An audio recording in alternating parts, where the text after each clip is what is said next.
네, 여러분 한 주간 안녕하셨습니까? 네, 오늘은 역시 큰 주제인, 제가 연구하는 주제인 용모를 통해 보는 한국인, 형질을 통해 보는 한국인, 우리는 누구인가, 이런 큰 주제 속에서 오늘은 한국인에 작용하는 두 가지 충동. 사람은 생물이고 살아있기 때문에 기본적으로 생물학적 충동이 있어요. 근데 그 충동이 우리 한국인에게 두 가지가 있다.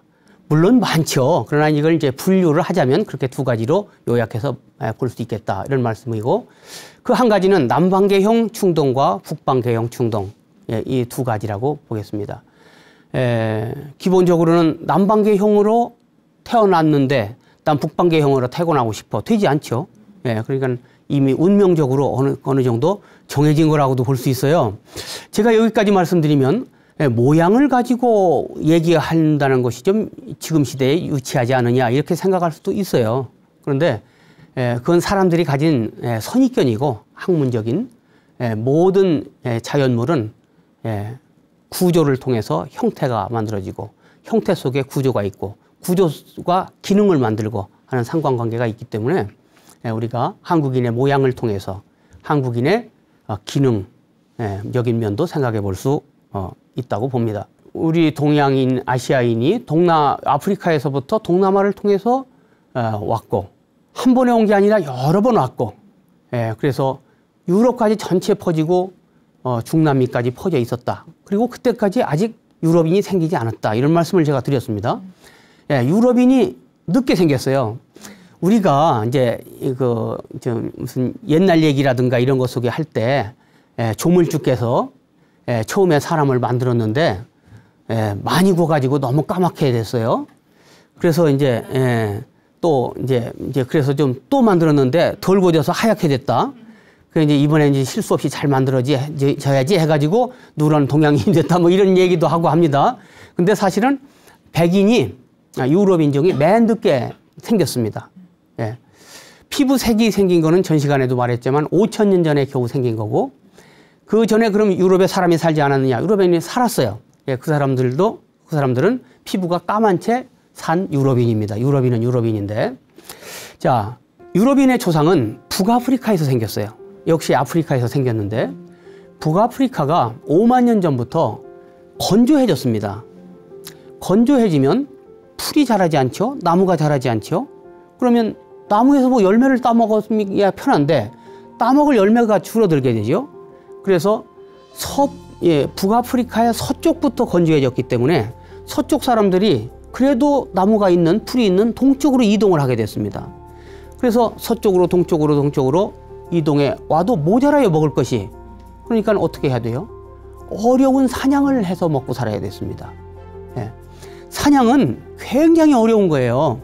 뭐 한 30번 나가면 겨우 한 번 성공하는 정도예요. 왜? 동물이 뭐 짐승이 가만히 나 잡으시오 하고 있나요? 우리 동남아에서도 수렵을 했습니다. 그러나 그거는 새를 잡는다든가 그물을 쳐서 무슨 토끼나 많이 커봐 이제 멧돼지를 잡는다든가 이런 정도였죠. 그러나 북아프리카에서의 상황은 아주 굉장히 어려운 수렵 생활을 해야 되는 거예요. 이미 나무가 없기 때문에 벌판, 사바나, 초원에서 사냥을 해야 돼요.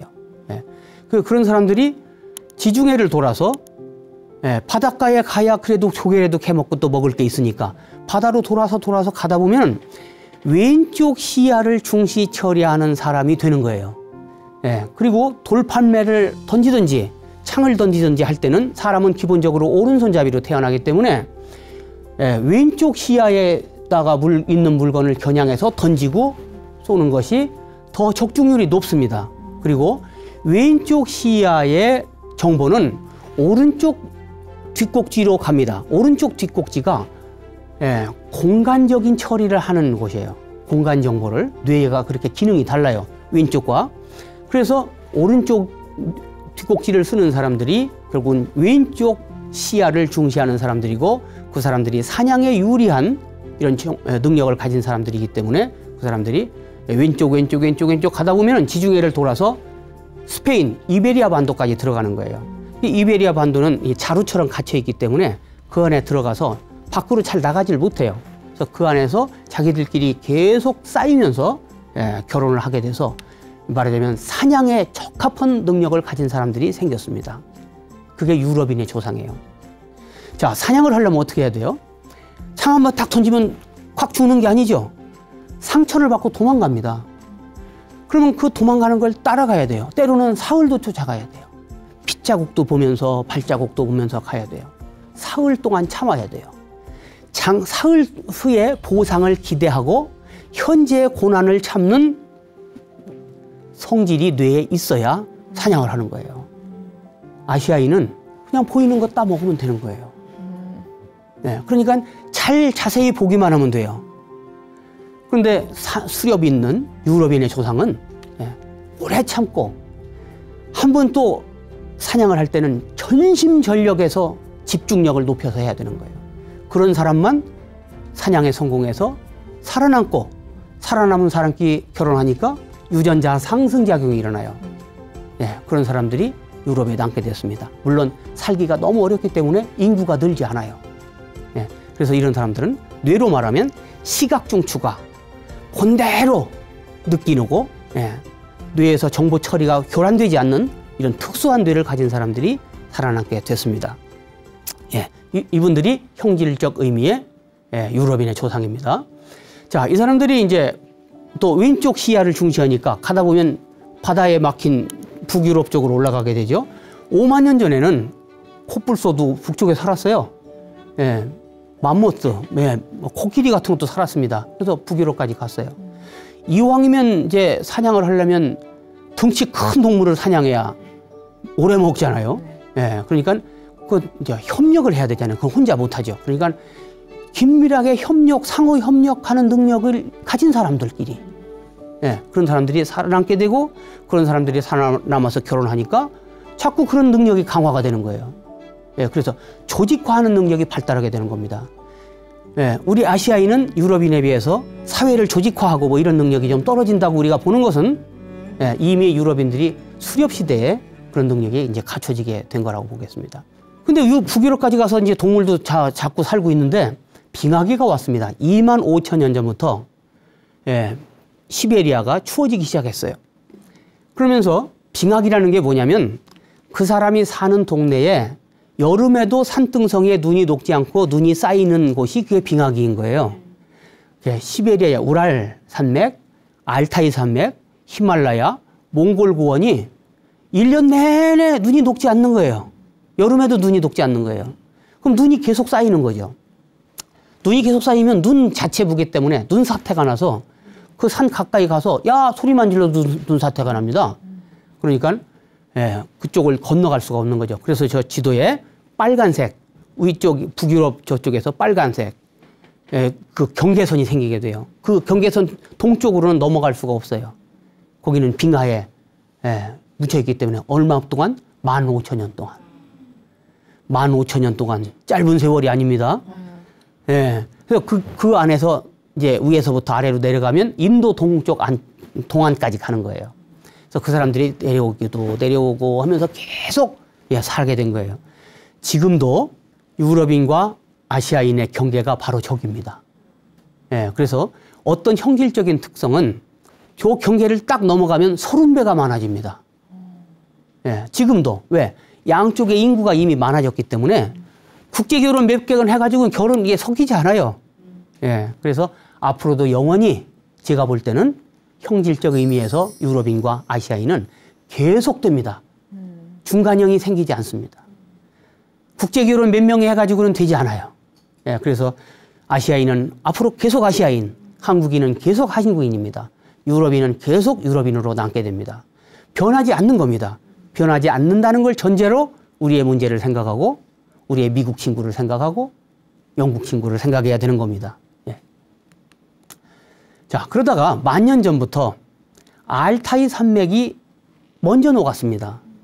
그러니까 북유럽에서 이렇게 왼쪽 시야를 가진 사람들이 오다가 거기가 열려 있으니까 자기도 모르게 왼쪽으로 가다 보면 시베리아로 들어가는 거예요.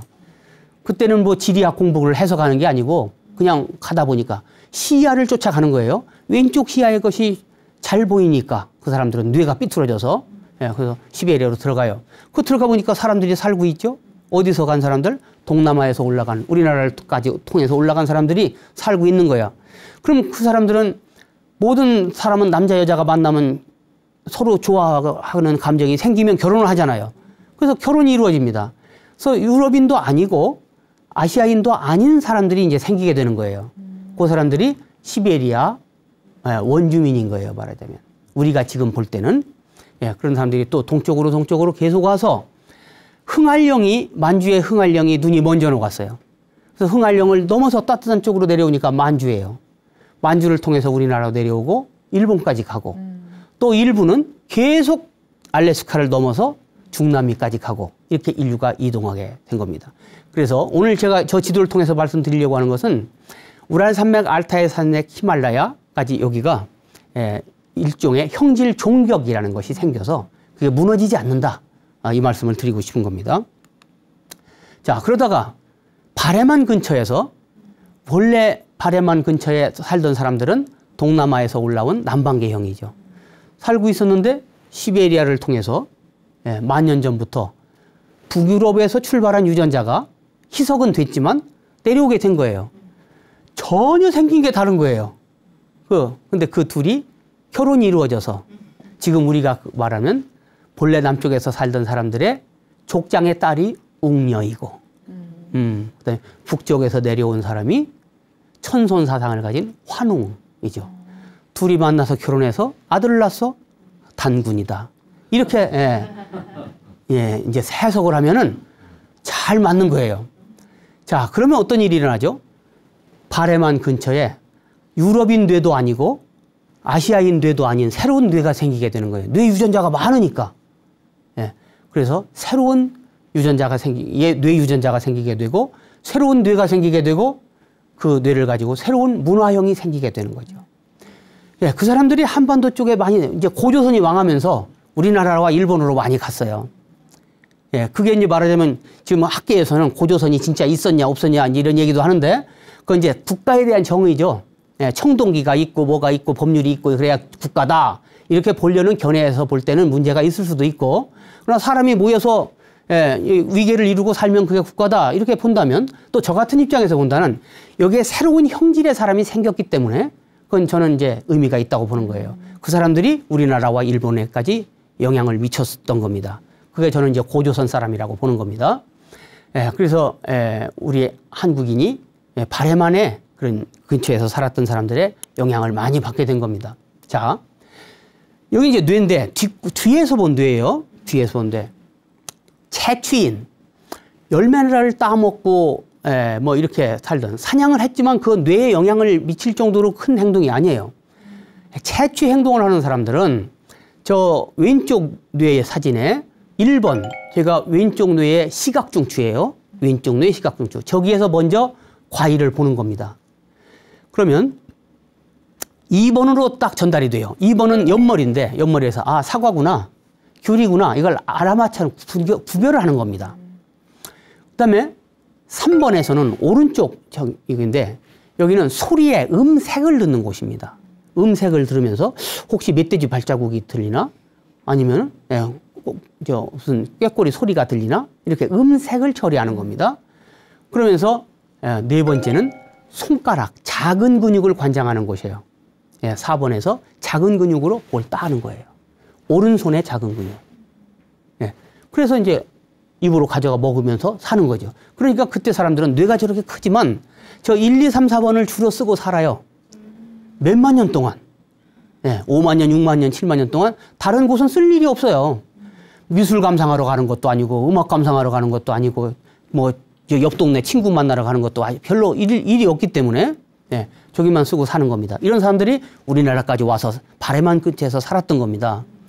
근데 북유럽에서 북유럽에서 특히 또 시베리아에서 사냥하던 사람들은 저 가운데 사진, 빨강색 사진에 있는 것처럼 전혀 다른 곳을 쓰는 거예요.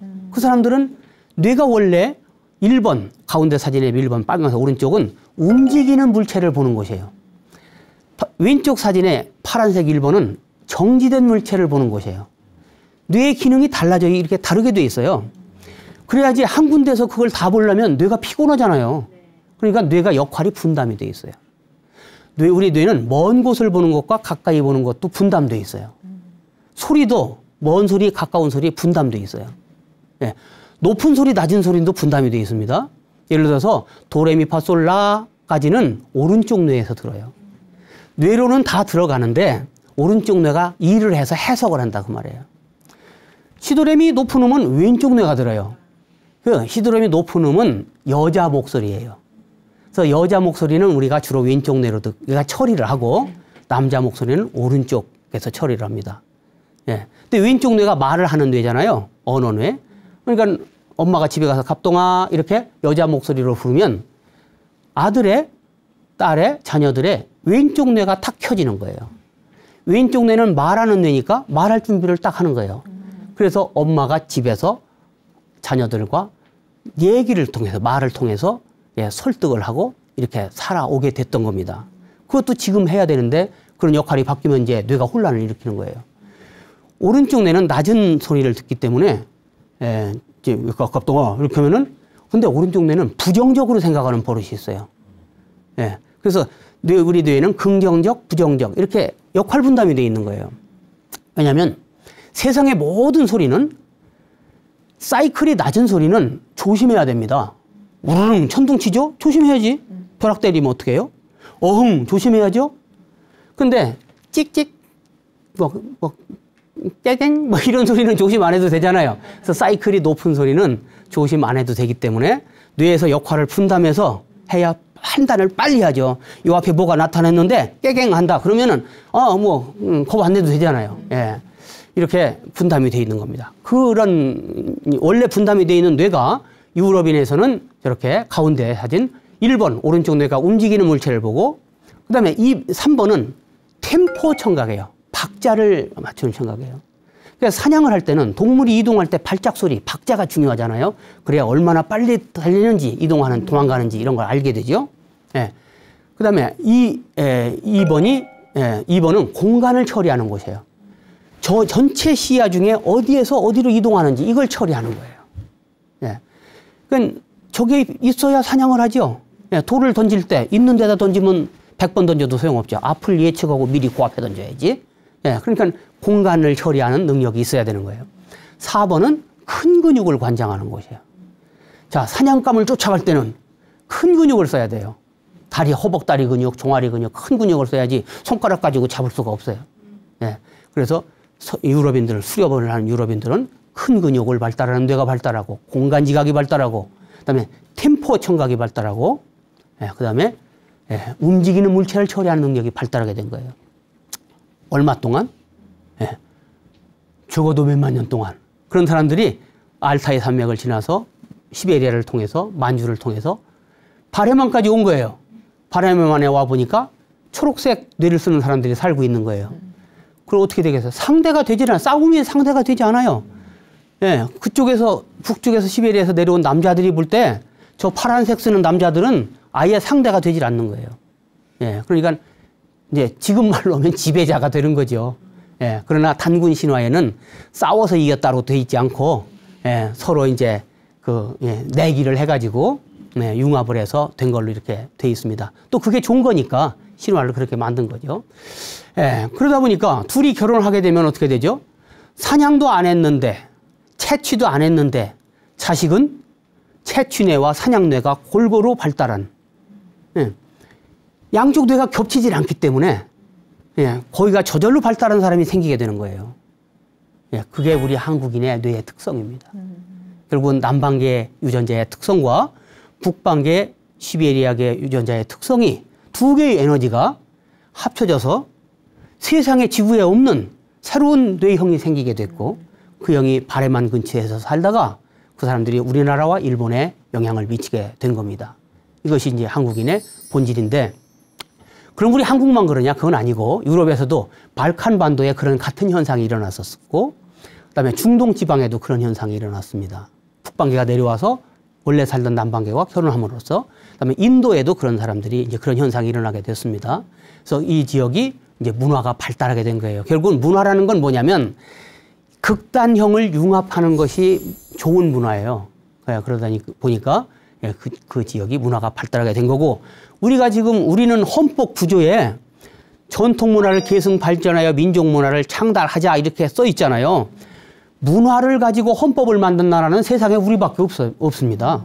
그런 헌법을 만들게 된 것도 결국은 우리가 저런 뇌를 가진 민족이기 때문에 그런 욕구가 생기게 되고 그런 욕구가 생겨서 그런 헌법까지 만들게 된 거다. 이렇게 말할 수 있습니다. 자, 그러니까 이제 뇌가 유럽인과 동양인이 아예 이렇게 다른 뇌를 쓰기 때문에 그림도 보면 서양에서는 명암법이라든가 멀고 가까운 것을 나타내는 원근법이라든가 이런 것들이 이제 발달한 그런 그림을 그리게 되죠.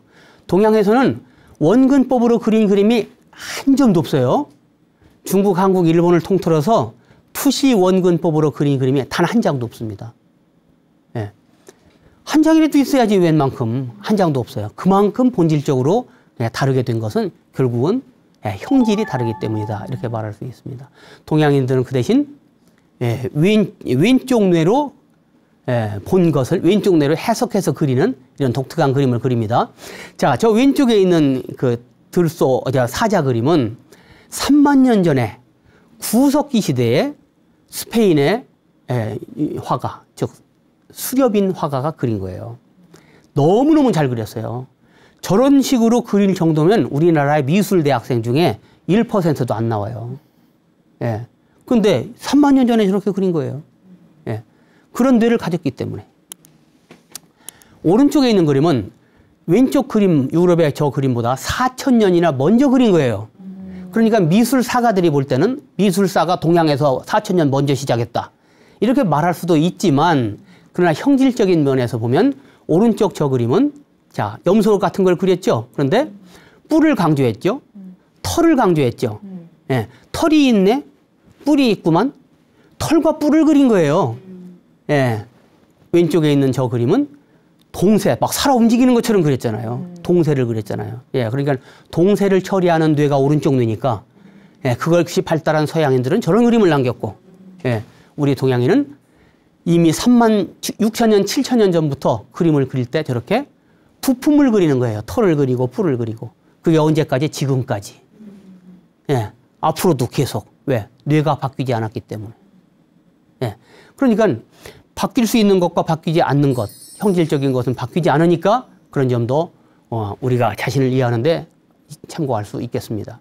자, 저 지도가 넓은데 저 구퉁이 이제 빨간색 칠해놓은 거 있죠? 저기만 투시 원근법으로 그림을 그릴 수 있는 사람들이 나온 곳입니다. 한중일을 통해서 서양 그림의 특장인 투시 원근법 그림이 한 장도 그려진 적이 없어요. 그 말은 무슨 말이죠? 형질이 문화를 규정한다. 결국은 뭐냐면 형질에 맞추어서, 즉 소질에 맞추어서 본인의 능력을 개발하고 옆에서 그걸 독보하는 것이 중요하다. 이걸 이제 발견하게 된 겁니다. 자, 저게 저 딱새라는 새더군요. 근데 저렇게 이쁜 새를 갖다가 이름을 붙이는데 우리 한국인은 왜 딱새라고 붙였나요? 알고 보니까 딱딱딱 소리를 낸다고 딱새라고 붙였다고 그래요. 아니, 가슴 붉은 이쁜 새 이렇게 붙여도 되고 예, 말하자면 시각적인 정보를 붙여도 되고 저 구워 먹었더니 맛있더라, 고기가 맛있는 새 이렇게 미각적으로 붙여도 되는데 왜 우리는 청각으로 가지고 이름을 붙이죠? 예. 그러니까 우리 둘이 동양인 저 새의 이름을 붙인 사람은 청각적인 정보를 중시 처리하는 뇌를 가진 사람인 거예요. 예. 오감의 정보가 다 뇌로는 들어가지만 무엇을 처리하느냐는 역시 어떤 뇌를 가졌느냐, 즉 어떤 형질의 지배를 받느냐에 달린 거예요. 저 옆에 자작나무, 사운드 오브 뮤직 뒤 배경에 나오는데 얼마나 멋있는 나무입니까? 그런데 저 나무 이름이 자작나무죠? 왜 자작나무냐? 탈 때 자작자작 하니까. 청각적인 정보를 이용해서 이름을 짓는 거예요. 아니 뭐 시각적으로 뭐 하얀 나무 이렇게 되고 뭐 까만 점이 있네 점박이 나무 이렇게 해도 되고 쪽고든 나무 이래도 되고 뭐 이게 자일리 토를 만드는 거잖아요. 충치 예방 나무 이렇게 해도 되는데 왜 우리는 나무 가지고 이름을 붙이느냐 그 말이죠. 우리 동양인은 저기 빨간 줄 그은 곳 저기가 청각중추예요. 저기가 유럽인보다 뇌세포가 3배가 많아요. 예, 청각중추가 뇌가 발달해 있어요. 그래서 유럽인들은 이렇게 이마가 여기가 좁고 우리가 이게 넓은 거예요. 그만큼이 저 청각중추가 옆으로 된 이만큼이거든요. 예, 그게 넓어요. 3배나. 아무래도 세포가 많으니까 힘이 좀 세죠. 예, 신경전기가 많이 생기죠. 그러니까 그런 일을 하는 거예요. 그래서 문화 현상에 그런 일이 많이 나오게 됩니다. 자, 저 꽃은 목련이라고 하죠. 나무에 달린 연꽃이라 이 말이죠. 근데 저게 이제 목필화라고도 합니다. 옛날 선비들은 나무에 달린 붓이라 그랬어요. 활짝 핀 꽃을 가지고 예견은 이름을 붙인 게 아니라 봉오리를 가지고 이름을 붙인 겁니다. 봉오리가 붓을 닮았다는 것 때문에 이렇게 이름 붙이는 것도 보면은 좀 다른 나라와 다른 점이 있고, 또 북한에서는 옥란화라고 그래요. 옥같이 깨끗하고 난초같이 향기가 좋다 이 말입니다. 그래서 향기, 후각적인 정보를 가지고 이름을 붙였죠. 이렇게 시각적으로 해야 되는데, 자, 저건 붓꽃이죠. 붓꽃은 붓같이 생겼으니까 붓꽃이라고 이름을 붙인 거예요. 옛날 우리 선비님들이 얼마나 공부에 그냥 스트레스가 많았으면, 그러면 저거 꽃봉오리만 봐도 붓을 생각합니까? 활짝 핀 꽃에다가 이름을 붙인 게 아니라 봉오리 가지고 이름을 붙였고 붓을 가지고. 서양 사람들은 아이리스, 무지개란 뜻이죠. 이리스, 무지개신. 시각적으로 이름을 붙였는데 우리는 다른 정보를 쓰는 거예요. 즉 지식적인 정보를 쓰는 거죠. 자, 그래서 이제 지도를 다시 그려보면 저 빨강색 그린 곳이 빨강 왼쪽에 저것이 시각적으로 처리하는 뇌가 발달된 사람들. 그다음에 파랑색 동남아시아의 순다 열도에게가 언어 개념적인 뇌를 것이 발달한 사람들이 사는 곳. 그 보라색이 중간이 섞인 사람들이 사는 곳이에요. 우리는 중간에 속하는 사람들이에요. 그 말은 곧 개념적인 사고를 하는 사람도 있고 시각적인 사고를 하는 사람도 있고 그 중간 하는 사람도 있고 그렇다는 말이죠. 그만큼 다양하다 그 말이에요. 다양하면은 문화적인 적응력이 높아요. 다른 문화를 접할 때 시각적인 문화는 시각적인 소질이 있는 사람이 가서 적응하고 언어 개념적인 건 이 사람이 가서 적응하고 중간적인 건 이 사람이 가서 적응하면 되니까. 그래서 우리 민족 전체로 볼 때는 적응력이 높은 게 되는 거예요. 유럽인과 동양인은 뇌도 완전히 반대로 되어 있습니다. 뇌도 완전히 반대로 되어 있어요. 저 빨강색은 개인차가 많은 부위예요. 그래서 유럽인은 왼쪽 뇌 이마에 개인차가 적고 우리 아시아인 동양인은 오른쪽 뇌에 개인차가 적고 뭐 이렇게 정반대로 되어 있습니다. 결국은 저런 것도 다 형질에 의해서. 결국은 그렇게 다르다는 것은 뭘 뜻하느냐? 다르기 때문에 친근한 문화가 달라지는 거예요. 그래서 지금 저 그림은 음악적 기능과 담당하는 뇌의 기능과의 관계인데, 예를 들어서 오른쪽 뇌는 멜로디를 처리해요. 멜로디, 곡조를 처리한다 그 말이에요. 곡조를. 그런데 왼쪽 뇌는 박자를 처리해요. 그러니까 또 오른쪽 뇌는 음색을 처리하고 왼쪽 뇌는 음계를 처리해요. 그러니까 음계를 처리하는 사람들이 많이 사는 곳에서는 음계를 이용하는 음악을 발달시키게 되고, 음색을 처리하는 사람들이 다수의 사람, 전부 다는 아니죠. 그러나 70% 막 이렇게 되면은 음색을 처리하는 문화를 발달시키게 되는 거죠. 그러니까 자, 저게 다 교향악단이죠. 유럽은 음계가 다른 음을 악기들이 다르게 내서 연주를 합니다. 이 악기는 도를 하는데 옆에 악기는 미를 하고 그 옆에 악기는 소를 내 가지고 음악을 만드는 거예요. 이상한 일이죠. 그러나 아시아 동양에서는 같은 곡조를 합니다. 저 사람들이 모두 같은 곡조를 하는 거예요. 근데 음색만 달라요. 가야금 음색, 검은고 음색, 피리 음색, 다 음색만 다르게 하는 거예요. 그러니까 우리 동양에서 참 화음이 잘 됐구만 할 때는 그게 음색이 잘 조화됐다 이 말이에요. 서양에서 화음이 잘 됐네 하는 것은 음계가 조화가 잘 됐다 그 말이에요. 이렇게 문화가 정반대 현상이 일어나는 거죠.